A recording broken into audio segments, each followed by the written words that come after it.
400 ሺህ ይኸው 405 ሺህ ብር ነው የሷ ላይ ያለኝ ዕቃ 31 ሺህ ብር ቀብድ ሰጥሻል። ደግሞ ሙሉ ብር ዝጊና ብር ላክልሽ ዕቃሽ አልቆልሻል ስትለኝ 96750 ብር ላኩላት። እንደገና ደግሞ በሁለተኛው ቀን ቆርጦ ነበር የላከውና 7700 ብር ላኩላት። አጠቃላይ 140 ሺህ ብር ነው። ጉድ በይ ሸቃሊት ማለት አሁን ሀገሬ ልጆች። አሰላሙ አለይኩም ወራህመቱላሂ ወበረካቱ። ክርስቲያን ወገኖቼ ሰላም ብያለሁ። እንዴት ናችሁ? እኔ ያለሁ አልሐምዱሊላህ ሸቃሊት ነኝ። ዛሬ ደግሞ ጉድ የሚያሰኛ አንድ ዜና ይዤላችሁ መጥቻለሁ። ሀገሬ ልጆች እኔ ታውቃላችሁ እንደዚህ ያለ በሰው ቪዲዮ መስራት ምናምን ነገር አይመቸኝም። ይሄን ግን ሰምቼ ማለፍ አልቻልኩም። ምክንያቱም እኔንም ስለሚመለከት ማለት ነው። አስባችሁታል? የሀገሬ ልጆች ለምሳሌ አንደኛው 400 ምናምን ሺህ ብር ብላለች። ያ ማለት እቃውን እንድሰራልኝ ያዘዝኳት የዛሬ 3 አመት የህዋት ጦርነት እያለ ነው ማለት ነው። የዛሬ 3 አመት በዚያ 400 ሺህ ብር እኔን ያለ ቤት እኔን ያለ ቦታ መግዛት ትችል ነበር። ገብቷችኋል? ያኔ ገዝታ ቦታዋን አንድሮ ቢሆን ኑሮ ዛሬ የስንት ሚሊዮን ብር ባለቤት በሆነች ነበር ማለት ነው። አረሰሙኝማ ሀገሬ ልጆች ሳልነግራችሁ ማለት ነው። ግን ወላሂ እንደው በጣም ያሳፍራል። ለዚህም ደግሞ ስደትን ኑረውበታል። የሰው ቤት ምን ያክል ከባድ እንደሆነ ኑራበታል። ላይቷል የሳዲ ተብዬዋ ማለት ነው። በነገራችን ላይ ሳዲ የምትባለዋ ሴት ቀላል ሴት እንዳትመስላችሁ፣ በጣም መርዝ ሴት ነች። እንደውም ባሏ ነው ሞኝ ወላሂ። እኔ እኮ አላህን አማራለሁ የሀገሬ ልጆች። እሱም ምንድነው መሰላችሁ እኔና መሰሎች እንዱ በየሚዲዮ ስታያቸው 10 አመት ሰርቻለሁ ምንም የለኝም፣ 14 አመት ሰርቻለሁ ምንም የለኝም፣ 78 አመት ሰርቻለሁ ምንም የለኝም ይላሉ ማለት ነው። እና እኔም ጅሊቱ ሸቃሌት እህታችሁ ምን እንደምል ታውቃላችሁ? አራላህዬ እኔንም ሰው አድርገኝ፣ አራላህዬ እንዲሁ ለምስክር አብቀኝ። ትናንት እኮ እኔም ሸቃላ ነበርኩ፣ ትናንት እኮ እኔም ከአረብ ቤት ተቀጥሬ እሰራ ነበር ብዬ እንድመሰክር አንተ አግዘኝ፣ እንዲሁ ርዝቄን ባገር ያድርገው። እያየናቸው አይደለ እንዲሁ ሰዎቹ ልክ እንደኛው ስደት መጥተው አረብ ሀገር ለዚሁ ማለት ነው መጥተው ገና በ7 አመት ገና በ5 6 አመት እኔን እያለ ቢላ ቤት መኪናው 2-3 ሱቅ እንዲሁ እየሰሩ እያየናቸው አይደለ? እንዲሁ ምን ነው እኔን ሰራሳኝ እያልኩ ደግሞ ጌቴን አማራለሁ። አላህ ያንተ ይቅር በለኝ።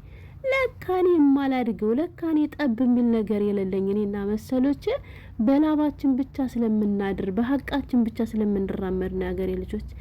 አዳሚ ለካ ባለው ለሱቅ መጅለስ ከፈትነ፣ ቡፌ ቤት ከፈትነ፣ ሻይ ቤት ከፈትነ፣ መድሪውሹ መኪና ቀየርነ፣ መጅለስ ቀየርነ፣ 4ኛ ልጅ አረገዝኩ፣ 5ኛ ልጅ ወለድኩ እያለ ለካ እምትንቦጨረርብኝ እንደው ለካ በሸቃሊት ብር ነው ለካ እንደዚህ ደረቷን ነፋ አድርገው የምትሄደው።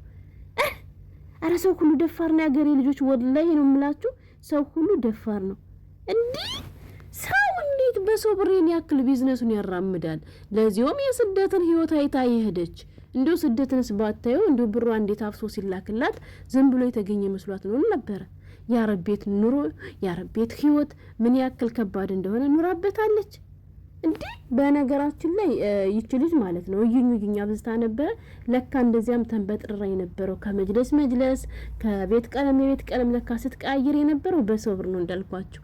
ራሷ ሞታ ቪዲዮ ሰርታለች ያገሬ ልጆች። እንዳልኳቸው እኛ ብዙ አመት በአረብ ሀገር ሰርተን ምንም የለንም የምን ልጆች እንዱ ከጭንቀት ነፃ ነን። በቃ ለምን ብትሉ የሰው ሀቅ ስለሌለብን ገብቷቸዋል።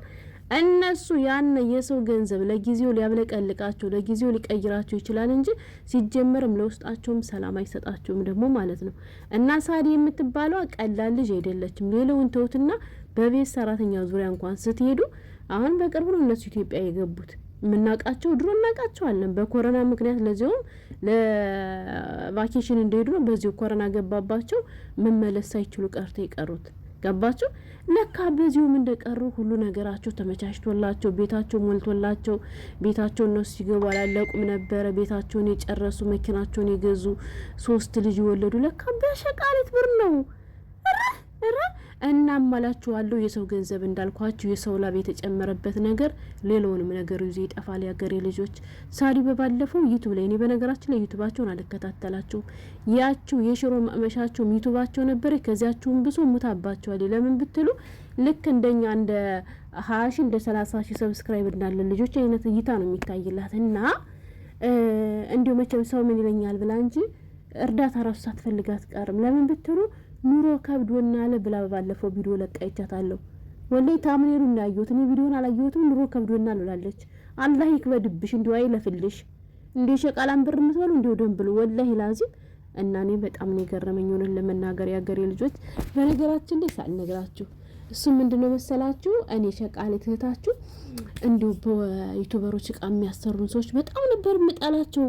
ቆይ እንዲሁ ከግንድ ነው እንዴ የተላጡት? እንዲሁ ቤተሰብ የላቸውም ወይ? እንዲሁ ቢያጠፋውም እንዲሁ ቢያለመው እንዲሁ ቤተሰብ የበለው ነገር ነው ጥሩ እላለሁ። እኔ ደግሞ ለምን ብትሉ እንዲሁ ጥሎብኝ ባዳና ባል የበለው ነገር ውስጥ ነው የሚረመምጠኝ። ምርምጥ ነው የሚያደርገኝ። ወላሂ እውነቴን ነው የምላችሁ።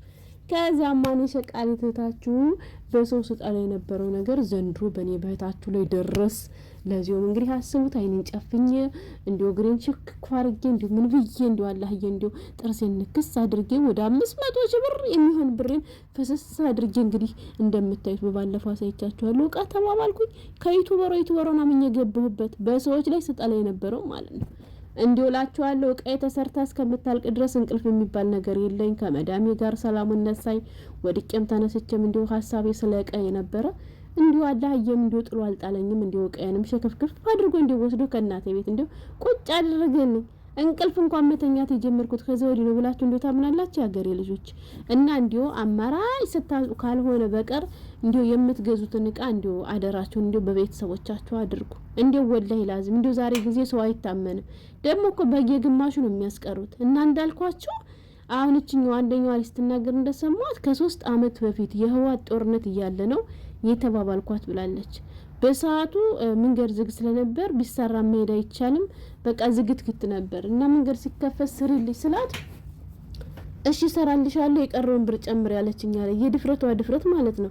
መጀመሪያ የሰጧቸው አልበቃት ብሎ ደግሞ የቀረውን ሁሉ ሙጥጥ አርጋ እኮ ነው ወሰደችባቸው። ወይ ጉድ! ወይ ድፍረት! ወይ ሰው መናቅ! በነገራችን ላይ አንቺ ውርዴታም ሁላ ማለት ነው የሚዲያ ሰው ሆነሽ ይማንንም ብር በልተሽ የትም አታመልጭም። እንደው ብር የተበላችሁት ልጆች የምትሰሙ ከሆነ ወላሂ 400 ሺህ ብር ማለት ስንት ደም ተፍተሽ ነው የምታገኙ ማለት ነው። አንዷ ልጅ ለምሳሌ ግን በጠቅላላው ከአንድ ነጥብ በላይ ያስበረበሩ እየተባለ ነው ማለት ነው። ለዚህም አሁን ወደ ሚዲያ የመጡት ከሚዲያ ጀርባ ሌላ ብዙ ጉድ ይኖራል። ያገሬ ልጆች መኪና የተገዛበት ቤቱ የተሰራበት ግማሹ ፊኒሽንግ አላለቀም ነበር። እነሱ ወደ ኢትዮጵያ ሲገቡ ልጆቹ ያደጉበት ለሰራተኛ የሚከፈለው ብዙ ነገር አለ ማለት ነው። እና ገብታችሁ ከሰሷቸው ወላሂ ማስረጃ ካላችሁ የላካችሁበት ደረሰኝ ካለ የድምጽ ማስረጃው አለ። የለፈለፈችው ደህና ሰው ትመስላለች። ሰላም ነው እንዴ ነሽ? ደህና ነሽ እህቴ? ሂሳቡን ደምሪና በኋላ እናወራርደዋለን። ላኪውና ቀን ጨርሻ አስገባልሻለሁ። ኧረ ተው ሀብታሞች አለ አንፍር ወላሂ ተው። በደሃ ለባት ተረማመዱ ተው። እንደው አንቺ ባልሽን አፈሽ ስታድር እንደው እሷ ባል ማቀፍ እንደው ማምራት መስሎሽ ነው? አንቺ በየአመቱ እየወለድሽ እያቀፍሽ እንደው እሷ አርግዛ መውለድ እንደው ማምራት መስሎሽ ነው ሳዲ? ኧረ አላህን ፍሪ ወላሂ። እንዳልኳችሁ ሳዲ ቀላል ሴት አይደለችም። በጣም መርዛም ነች። እንደውም ባሏ ሞኝ ነው። እሺ እሷ ነች እንደፈለገች በሪሞት የምታሽከረክረው። ኧረ እንደው አላህዬ በዚህ መንገድ እስከሆነ ክብረት ይቅርብኝ። እስከዛሬ ያማረርኩን ማንተ ይቅር በለኝ። አይኑረኝ ይቅር እናቴ። ሰው እኮ ደሃ እኮ እናት አለምዬ ለሻለ ሰላም ያለው እንቅልፍ እኮ ነው ተኝቶ የሚያድረው። ምክንያቱም ከምንም ጋር ስለማይነካካ ለነገ ይጨነቅ ለለት ያለችውን በልቶ ማለት ነው። አዳሚ ማንንም የሸቃላ ብር ማጣ 3ኛ ሱቄን አስመረኩኝ፣ 4ኛ ሱቄን አስመረኩኝ። እሺ መጅለስ ሱቅ ከፈትኩኝ፣ የምንድን ፈርኒቸር ቤት ከፈትኩኝ፣ ከዛስ ጣቃ ቤት ከፈትኩኝ፣ ከዛስ ባልትና ቤት ከፈትኩኝ፣ ከዛስ ለካስ አንዱን ካንዱ እየለቃቀምሽ ነው። ሰርተሽ ቢባል ሀገር እንደው ያንዳንድ ሻሸቅይብን ማለት ነው። አረ እንደው ወላሂ ላዝም ነው በጣም ነው የተናደድኩት። እንደው ሸቃሎች ብር ሲበላ እንዴት እንደሚያደርገኝ ምክንያቱም እንዴት እንደሚመጣ ስለማውቀው ነው። ያገሬ ልጆች እንደው እንዴት አድርጌ ራሱ ቪዲዮ እንደሰራው ምን እንዳወራው ራሱ አላውቅም። እንደው ስሰማው ገና ጨስኩኝ።